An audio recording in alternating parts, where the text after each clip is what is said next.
once you orient yourself upward and you start to understand how you're lost, if you dig to the bottom of that, you'll find the author of all evil dwelling within you.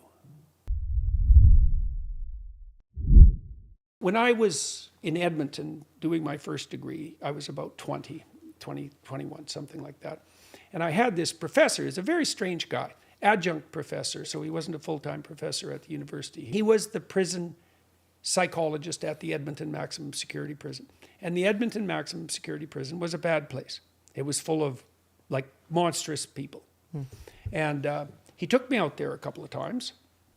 And the first time I really remember, he left me in the gym with these guys, and they were all like weightlifting monsters and scarred up, and they all surrounded me and offered to trade. I had a kind of a fancy coat on, like a cloak, and they asked me to trade clothing with them. And he had vanished somewhere. I was surrounded by these like monstrous characters. And anyways, this little guy came out and came into the group where I was, and he told me that the psychologist had asked him for me to accompany him, this guy that came up. And he was just a little kind of unprepossessing guy. He wasn't one of the more monstrous ones, well, at least not by appearance. Well, he took me out into the yard. It's kind of like a high school. That's what this place looked like, except, you know, with thicker doors and so forth.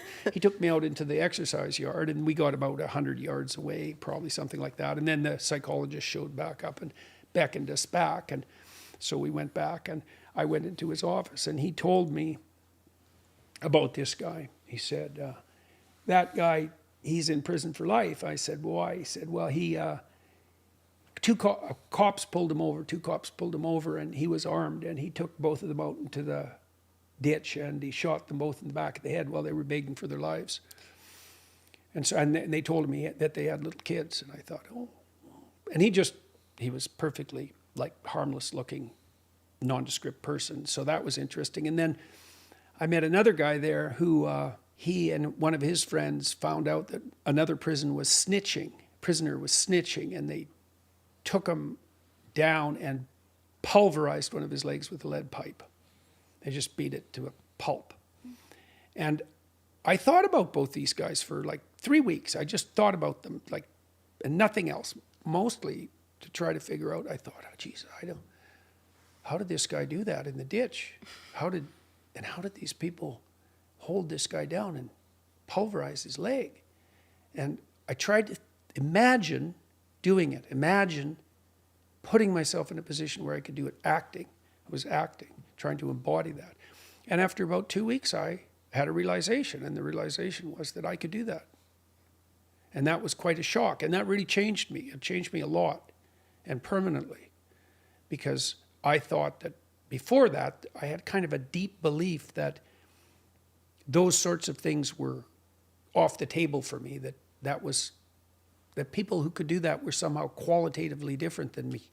And that turned out not to be the case. And so that realization of the capacity of malevolence to dwell within you, that's no different than what Christ encountered in the desert.